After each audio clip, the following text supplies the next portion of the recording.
आज की महत्वपूर्ण बातों के बारे में आप क्या कहना चाहेंगे? हमारे देश में विचित्र हालात बनते जा रहे हैं। आइए हम आज उन हालातों पर आज की महत्वपूर्ण बातों में विचार करें। सबसे पहले तो एक बड़ा सवाल आया है कि बेनामी संपत्ति भी भारत में अहम समस्या बनी हुई थी। सुप्रीम कोर्ट ने अपना पूर्व का निर्णय ही बदल दिया और हमें यहाँ पर पता है कि बेनामी संपत्ति अफसरों, नेताओं और काले धन कुबेरों के पास में, और इसके बारे में जो निर्णय बदला गया है, अब हर व्यक्ति को संपत्ति के कागजात बताना होंगे। इससे क्या होगा कि काले धन की चोरी पकड़ा जाए। ये एक महत्वपूर्ण, और दूसरा एक महत्वपूर्ण बात हुआ है कि लेबनान और यमन ने आज इजराइल पर कहर बरपाया और बड़ी विचित्र स्थिति इजराइल में बनी हुई है। और जो नेतन्याहू जो पूरे घटना चक्र के दोषी हैं, नरसंहार के दोषी हैं, वे 45 फीट गहरे बंकर में छुपे हुए थे और वहां से अपने जो दाव पे चला रहे हैं, और नेतन्याहू को अपनी हत्या का भी संकट लग रहा है, इसलिए वो बहुत ही सुरक्षित स्थान पर पहुंचे हुए थे। अब जो मुख्य चुनाव आयुक्त हैं राजीव कुमार, उनके प्रति पूरे देश में असंतोष फैला हुआ है, जनता में असंतोष फैला हुआ है और जनता स्पष्ट मांग कर रही है कि राजीव कुमार तुरंत त्याग पत्र दे और सरकार और सीबीआई उनकी जांच करे और सबसे पहले उनको गिरफ्तार किया जाए। राजीव कुमार को गिरफ्तार करेंगे तो ही काम बनेगा, और गिरफ्तारी के साथ ही रिमांड लो और रिमांड में उन्हें हेलीकॉप्टर बनाओ, वे अपने सारे पाप उजागर कर लेंगे। अब बिहार में भी बड़ा राजनीतिक उथल पुथल हो रहा है। वहां पर किस प्रकार की राजनीति होगी अभी कहना मुश्किल है, किंतु वहां पर भाजपा के लिए भी रास्ता बहुत कठिन है। अब प्रशांत किशोर अलग अपना राग अलाप रहे हैं, नीतीश कुमार बिल्कुल मौन है और वे मौन रहकर भी एक बड़ी क्रांति करने वाले हैं। राजनीतिक क्रांति अवश्य करेंगे ही। और आइए आज आपको एक बहुत महत्वपूर्ण सूचना देता हूँ कि वर्ष 2025 में किसी भी बड़े तानाशाह नेता का निधन होगा। अब ये तानाशाह नेता कौन हो सकते हैं, इसके बारे में आपको ही निर्णय करना है। मुझे तो लगता है कि 3-4 नाम मेरे सामने हैं।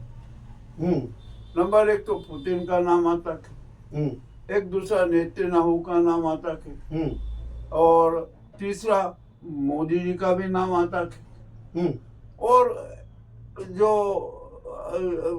अभी जो चल रहा है ट्रम्प के बारे में भी हम कुछ नहीं कह सकते। हो सकता है कि ट्रम्प, क्योंकि वे 78 साल के हैं, और हो सकता है कि वे भी किसी भी तरीके से निपट जाए। या किसी भविष्यवाणी है क्या है? ये भविष्यवाणी है और ये मेरी नहीं है, ये नेस्टोडर्म की भविष्यवाणी है जी।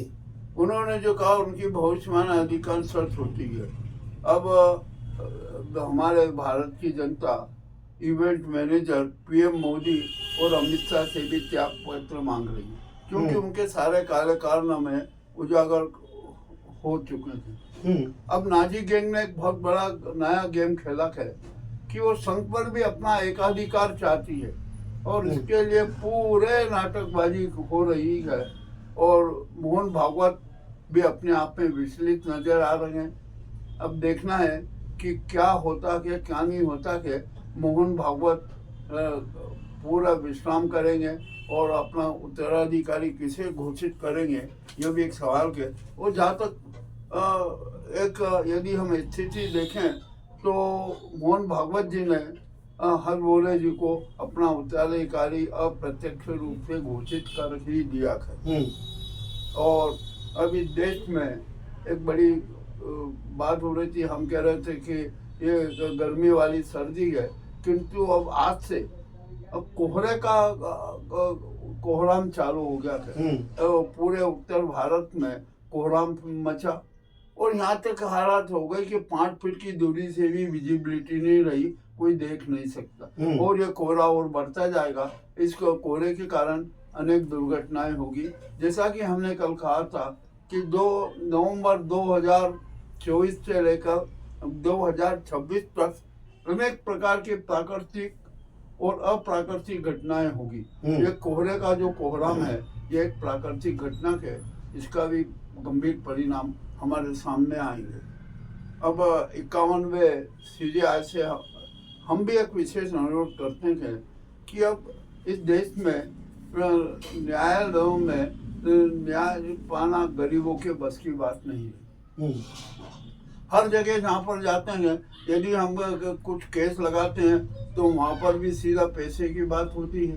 फॉर्म भरो 150, 200, 250 रुपए का फॉर्म लो। और कोई बेचारा गरीब है जिसको जो रोजाना रोटी रोजी कमाने के लिए मेहनत करता है और फिर भी उसके यहाँ पर लाले पड़े रहते हैं, वो कहाँ से 200 रुपये। और 200 रुपये देने के बाद भी जो हमारे काले कोट वाले भाई लोग हैं वो भी ये नहीं देखते हैं कि कोई गरीब है क्या है, वो भी अपनी मनमानी फीस वसूलते हैं। और सुप्रीम कोर्ट में तो सुप्रीम कोर्ट और हाई कोर्ट में तो विशेष स्थिति है कि वहाँ पर तो वकील 1.5 लाख 2 लाख लेते हैं।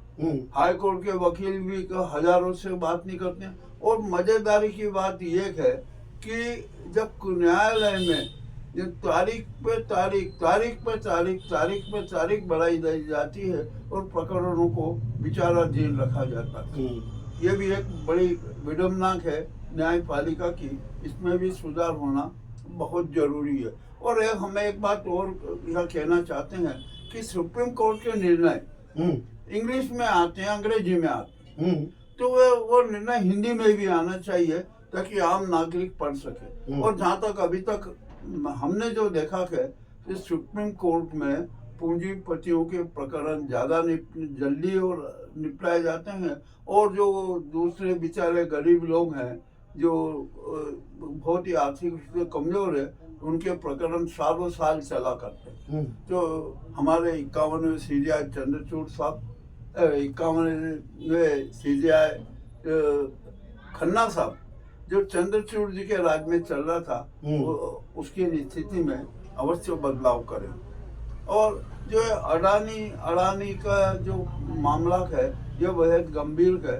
और मुझे तो अब कंफर्म है और मैं ये बात कहने में कोई हिचकता भी नहीं हूँ कि जो हमारी नाजी सरकार है वो कारपोरेट के पक्ष की सरकार है, अडानी अंबानी के दलालों की सरकार है, उससे भी हमें मुक्ति मिलना चाहिए। लखनऊ में भी किसान भाइयों की हेलीपैड के लिए जो जमीन दी गई थी वो भी उनको खाली करा रहे हैं, वो भी बहुत ज्यादा परेशान है। इसके बारे में क्या कहना चाहेंगे? अरे देखिए, यहाँ पर सब परेशान है, किसान परेशान है, युवा परेशान है, और जो बेचारे गरीब लोग हैं वो परेशान हैं, और सब तरफ तो परेशान है। इन किसानों की कोई सहायता करने वाला अभी तक तो कोई सामने नहीं, अब आएगा। वहाँ पर एक यूपी में बच्चों के साथ भी एक बड़ा वो शोषण हो रहा है, उनके साथ भी अत्याचार हो रहा है, कोई बोलने वाला नहीं। DM साहब गए, आश्वासन दे के चले आए, और होना कुछ भी नहीं है। इस देश में शोषण का जो चक्र चल रहा है, उस शोषण के चक्र को मिटाना बहुत जरूरी है। और इसके लिए जनता को अब खुद ही लड़ाई लड़ना पड़ेगी, उनके लिए कोई लड़ने वाला नहीं है। यह एक महत्वपूर्ण बात है।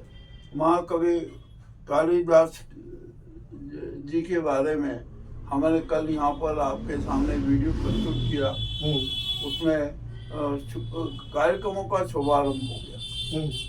अब मजेदार बात यह है अब कि जो कार्यक्रम का शुभारंभ तो हो गया, किंतु कालिदास के अवतरण, साहित्य सृजन और अवसान के स्थलों के बारे में, उनके जन्म स्थल के बारे में सब कुछ मौन है।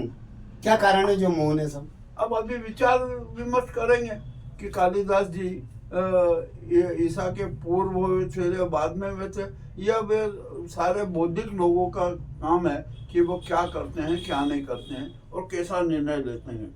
आज यहाँ पर मध्य प्रदेश में उपचुनाव हुए, बुद्धि में 52% मतदान की बात आई है और विजयपुर में 54% मतदान होने की बात आई है। इससे स्पष्ट है कि जनता अब चुनावों के प्रति उत्सुक नहीं है, उसका कोई इंटरेस्ट नहीं है। ये कम मतदान प्रतिशत इस बात का प्रतीक है और ये दर्शाता है कि क्या कारण है ऐसा जो जनता उसमें इंटरेस्ट नहीं ले रही? देखिए, चुनाव के अंदर सवाल में क्या बताएं? सबसे बड़ा ये सवाल ये है कि जनता को भ्रमित किया हुआ है। जो जनता की मूल समस्याएं हैं उन पर कोई बोल नहीं रहा है। चुनावी सभाओं में, रैलियों में करोड़ों रुपया व्यय किया जा रहा है, धन बांटा जा रहा है, प्रलोभन दिए जा रहे हैं, परंतु जनता की जो मूल समस्याएं हैं उन पर कोई नहीं बोल रहा। हाँ, राहुल गांधी अवश्य ही जनता के मुद्दों को उठा रहे हैं, संविधान की रक्षा के मुद्दों को उठा रहे हैं, सामाजिक व्यवस्था की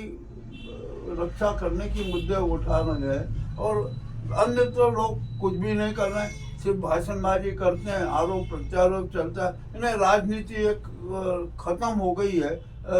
भारत में राजनीति नहीं रही, मात्र सत्तावादी राजनीति। एक नाथ शिंदे भी कांग्रेस के कोरेला में घुस के उन्होंने भी कुछ मैं आ रहा हूँ, उस पर भी आ रहा हूँ। और अब तो बुलडोजर पर पूरा ही बैन लग गया है। सुप्रीम कोर्ट ने स्पष्ट कह दिया है कि जो अपराधी है उसे सजा दी जाए, और उसके परिवार के जो बेचारे निर्दोष हैं, किसी प्रकार के दोषी नहीं है, उनका घर ढहाना ये नाजायज है। हम इसको कभी स्वीकार करेंगे नहीं।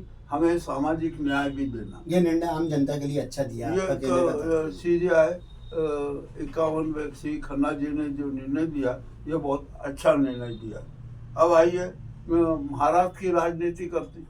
महाराष्ट्र की राजनीति में तो बड़ी विचित्र बात हो रही है। सुप्रीम कोर्ट ने आज अजित पवार को झटका दे दिया।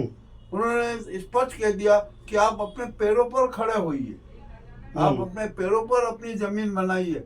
क्या आप ये करते हैं कि उसका वो ले लिया, उसका वो ले लिया, और यही बात शिंदे पर भी आती। आज शिंदे न जाने क्यों गुस्से में थे, ऐसी कौन सी बात हो गई। मुझे तो ऐसा लगता है कि शिंदे को नाजी भाजपा ने दूध में मक्खी की तरह से निकाल फेंका के, और इससे वो तमाए हुए हैं। और आज वे अचानक कांग्रेस कार्यालय में चले गए, वहाँ उनकी कितनी बेइज्जती हुई, उनका कितना अपमान हुआ, ये भी एक अच्छी बात नहीं है। और शिंदे कांग्रेस कार्यालय में गए क्यों? आम सवाल तो ये है, जब आपका कोई है ही नहीं, आपको जाना ही नहीं, इसका मतलब वहाँ पर आप राजनीतिक द्वंद्व पैदा करना चाहते हैं। मुर्दाबाद जिंदाबाद के नारे तो लगते रहते हैं, इनको ऐसा शायद करना नहीं चाहिए था। वो जाना, और वो गए। अब वो जो गए तो सुनना तो पड़ती है, उसकी सजा तो मिलेगी और मिलेगी। अभी एक आपको और एक बात बता दूं कि आज कालीबाग समारोह में आज दो कार्यक्रम। पहला सत्र हुआ शोर वाचन का, जिसमें पंच महाभूत विमर्श पर संगोष्ठी हुई, और दूसरी संगोष्ठी हमारे पंडित सूर्यनारायण जी व्यास की स्मृति व्याख्यान माला में हुआ। और जो कि जो कालिदास महासमारोह के संस्थापक सदस्य हैं, ये अच्छी बात है कि उनके नाम से व्याख्यान माला हो रही है। और समरसता पर आज विचार विमर्श हुआ, और उसके लिए हमारे राज्यसभा सांसद मौजूद रहे उमेश नाथ जी ने अपना व्याख्यान दिया। जो भी हुआ को, अब ये तो व्याख्यान है, तो जनता तो आती नहीं है, आप अपने अपने लोगों के बीच में ही वो कर लो, सुन लो, तो कौन उसका हो। तो ये शोध जो ये गोष्ठियाँ हो रही है, इस कार्यक्रम में भी हमें कुछ अच्छा नहीं लग रहा है कि जनता की जो बात होना चाहिए, जनता के बीच में होना चाहिए, वो बात नहीं हो रही है। ये आज की प्रमुख बातें हैं। आपका नाम? केसी यादव। ग्राउंड रिपोर्ट मुकेश लश्करी, थीम न्यूज चैनल उज्जैन। चलो।